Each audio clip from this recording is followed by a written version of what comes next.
आपने पहले मुझे बताया नहीं कि योगेश के लिए भी आप बहुत प्रोटेक्टिव हो जाते हो। यार क्योंकि मैंने उसको देखा है कि वो जो सब आई मजाक डिडंट नो उड़ाते हैं ना दिस कि उसका। वो नींद में भी उल्टियां कर रहा था। वो आपने आई थिंक शो में पहली बार वो हाँ, चीज रिवील ये चीज मुझे आयुष ने बताई थी। आयुष जो स्प्लिट्स में था। हाँ। तो मैं, सौरभ और आयुष बैठे थे साथ में, और तब मेरी अभी तक बात नहीं हुई, ठीक है, योगेश से आज तक। उससे स्प्लिट से आने के बाद अभी तक नहीं हुई है। तो आयुष ने मुझे बताया कि कुछ तो योगेश की बात चालू हुई और उसने बोला कि वो थेरेपी लेने लग गया। तो फिर मैं ऐसे हो गई, थेरेपी और योगेश हाँ यही हाँ। यही रिएक्शन था मेरा कि वो थेरेपी क्यों ले रहा है उसको। वो तो लास्ट पर्सन होगा जिसको मैं सोचती हूँ भाई कि हाँ। वो मेंटली अफेक्ट हो सकता है, क्योंकि वो इतना वो स्ट्रांग बनता है जो भी। तो मैंने बोला कि वो क्यों ले रहा है। तो उसने बोला कि भाई उसको बहुत गिल्ट है, उसने जो किया है सब कुछ, वो रोज रोता है मेरे से, रोज वीडियो कॉल पे वो हमारी बात होती है और वो पूरा रो रहा था। अभी सौरभ ने बताया वो अभी रो रहा उस दिन। सौरभ की योगेश से बात हुई थी मेरे आने से जस्ट पहले। मैं सौरभ के पुराने वाले घर पे थी, तो मैं कुछ तो शूट करके आई थी, तो वहाँ पे सौरभ और आयुष बैठे थे। तो सौरभ ने मेरे को बताया कि तेरे आने से जस्ट पहले अभी उसका कॉल आया था, और मैं नहीं बता रहा तेरे को मैंने बात क्या करी थी, क्योंकि तब वो मेरी बातें उसको नहीं बताता, मैं उसको उसकी बातें वो मुझे नहीं बताता था। पर उसने बोला मैं बात नहीं बताऊंगा, पर मैं बस इतना बोलूंगा, मैं उसको ये बोल रहा था कि भाई रो मत।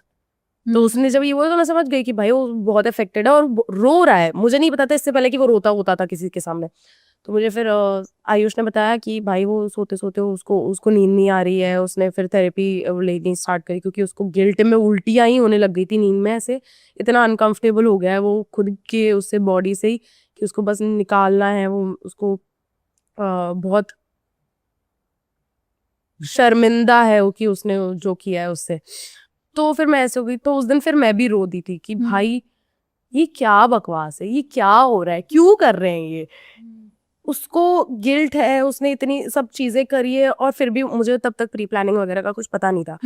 तो मैं ऐसे हो गई कि मैं बहुत कंफ्यूज रहती थी कि मेरे साथ क्यों हुआ ये जो हुआ। उसके बाद वो रील्स चल रही हैं, रोज मैं वो रील्स देख रही हूँ। रील्स देखना भी बहुत डिफिकल्ट हो गया, इंस्टा खोलना डिफिकल्ट हो गया, हर जगह बस वही वही छा रहा है, और लोग हम दोनों को बहुत प्यार भी दे रहे थे। तो ऐसे हो गया था ये क्या, मैं किस चीज के लिए प्यार मिल रहा है मेरे को जो है भी नहीं, और वो क्यों नहीं है मुझे वो भी नहीं पता। तो वो सब चीजें हो रखी थी।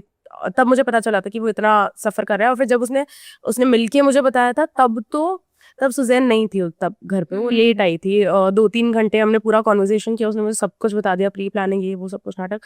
तो तब वो जितना रोया, उसका वो साइड सिर्फ मैंने देखा है, कहीं किसी ने नहीं देखा होगा उसका वो साइड। तो तब मुझे समझ आया, तभी तो मैंने इंसान को माफ किया होगा। सोचो इतनी बड़ी चीज के लिए, तो मुझे भी लगा होगा ना कि भाई वो बहुत सफर कर रहा है और अब खत्म करते हैं। तो हो गया था मेरे, जैसे मान लो इस शो में भी शिल्पा जी के साथ मेरा कितना बड़ा बीफ था, बट मैंने उनका एक वो सॉफ्ट साइड देख लिया, तो मैं भूल जाती हूँ पुरानी चीजें। आप फॉरगिविंग हो वैसे? हाँ, तो मैं भूल जाती हूँ, और मैंने वैसे ही उसको माफ कर दिया। तो अब वो लोगों को नहीं समझ आता, क्योंकि लोग सिर्फ शो देखते हैं, लोग रियल लाइफ थोड़ी देखते हैं। रियल लाइफ में हर दिन में 24 घंटे होते हैं, उसमें 24 पता नहीं कितने कॉल्स होते हैं, कितनी चीजें होती है, कितने लोग किससे मिलते हैं, कितनी बातें एक्सचेंज होती है, उनको कुछ भी नहीं पता है। तो उनको भरोसा करना वो बहुत डिफिकल्ट हो गया था हम पे। प्रोटेक्टिव लेयर है आपको उसके लिए विद एवरीथिंग। या ऑब्वियसली, क्योंकि किसी को नहीं पता और कोई समझेगा भी नहीं कि क्या हुआ था। उसने गलती तो करी थी, वो गलती को मैं नहीं मना करती, ऑब्वियसली उसने गलती करी थी, पर ऐसा भी इतना कोई पाप नहीं था कि मैं भी माफ नहीं कर सकती। अगर मैंने कर दिया तो दुनिया भी माफ कर सकती है, और खत्म हो गया है वो खत्म। हाँ, कि अब let's all move on. I think everyone has moved on, everyone या एवरीवन जो इंक्लूडेड थे उसमें वो they have also been very kind and nice and या moved on. तो Yeah, अगर हम सब ओके हैं तो अब आपको भी हो जाना चाहिए, जो absolutely. लोग हेट अभी तक फैला रहे हैं। How do you feel about yourself when you're with him? है मतलब आपको अपने साथ like अपने I'll take that again. How do you feel about yourself जब आप योगेश के साथ होते हो? अबाउट माई सेल्फ मतलब Do you feel like yourself like a child? Like हर एक इंसान ना कहीं एक इमोशन निकालता है आपसे। तो योगेश आपसे कौन सा इमोशन निकालते आई थिंक हाँ, मैं हूँ उसके सामने बच्ची जैसी बन जाती हूँ मैं। हैं? मेरी दोस्तों में भी ना मेरे ऐसे होता है कि एक दो मेरे पर्टिकुलर दोस्त हैं जिनके सामने मैं एकदम बच्चा बिहेव करती हूँ। तो योगेश भी इज वन ऑफ दोज कि वो वैसे पैम्पर भी करते हैं। मैं तो मतलब वो ध्यान रखता है पूरा। जैसे मान लो मुझे कुछ खाना वाना, जैसे स्पिट्स में करता था, अब क्योंकि हमने वो सब एक्सपीरियंस कर रखा है कि स्पिट्स में वो मेरे लिए खाना बचा रहा है, सब एक दूसरे से लड़ रहे हैं, और वो चुपके से उसने मेरे लिए बिस्किट बचा लिए क्योंकि खत्म हो जाएंगे, ओरियो क्रीम बिस्किट्स, तो मुझे वो सब पता है। और फिर वो आके मेरे को चुपके से खा ले, चुपके से खा ले, ऐसे करके। तभी भी करता था, अभी भी करता हाँ, तो वो वैसा ही है, और मुझे पता है कि वो छोटी छोटी बहुत सारी चीजें कर देता है, तो मैं उसके जैसे? सामने यार मतलब उसको पता है कि जैसे मान लो वहां पे मैं सो रही थी, वहां क्या है वो बेंच पे लॉकअप में, तो मैंने स्कर्ट पहन रखी थी और मेरे को खुद का ध्यान नहीं है, उससे पहले वो जैकेट निकाल के दे रहा है और वो फेंक रहा है मेरी तरफ, पहन इसको, ऐसे ऐसे करके। तो क्यूट। हाँ, तो मुझे वो समझ आ रहा था कि और बहुत सारी चीजें हैं, बहुत करता है वो। खाने पीने, जैसे वो चीज केक वाली चीज बहुत वायरल हो गई, तब मैं ऐसे हो गई थी, मैं खुद अनकंफर्टेबल हो गई, भाई उन्होंने मंगाया, मुझे शर्म आ रही, मैं नहीं खाऊंगी ऐसे करके। तो मैंने उनको वापस दे दिया था, शिल्पा जी को। उसने वापस ले लिया कि उसको पता है मुझे मीठा पसंद है।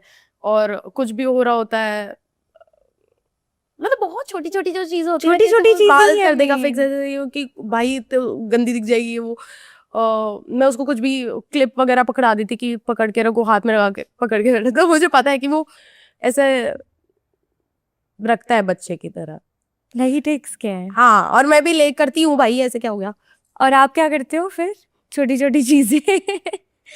छोटी छोटी चीजें। यार हम बहुत ही बच्चों जैसे घूमते हैं, हम एक दूसरे को मारते पीटते रहते हैं, हमारी लड़ाइयाँ होती रहती है, और बच्चों वाली लड़ाइयाँ होती रहती है, एकदम बच्चों वाली, खाने पीने पे। हाँ। अभी भी जैसे मान लो कि अबे तू मंगा, मैं क्यों मंगाऊं? अबे चल, वैसा वाला सीन। जैसे दोस्तों में हम सब साथ में बैठे कि अब भाई मैंने कल मंगा दिया था, अब मैंने मंगाया, वैसे उस पर लड़ाई कर ली छोटी छोटी चीजों पे। तो बहुत ही ऑर्गेनिक, बहुत ही नेचुरल, बहुत ही वैसा बच्चों जैसा माहौल है हमारी। हो रहा है आपके साथ, ब्लश कर रही हूँ मैं। No but it's cute, there is a difference when you talking about, जैसे वो गुल्लू। मैंने वो एक क्लिप देखी थी, वो हम सो रहे थे, मैं सो रही थी अपने सेल में, वो आया, उसने वो कंबल सही कर दी, हाँ। तो उस पे उसका अलग ही क्लिप्स कट गई। मैं ये देख रही हूँ कि लोग पता इस चीज को फुटेज मिली है, और हमारी जो लड़ाइयाँ थी मेन उसकी फुटेज ही नहीं कटी है।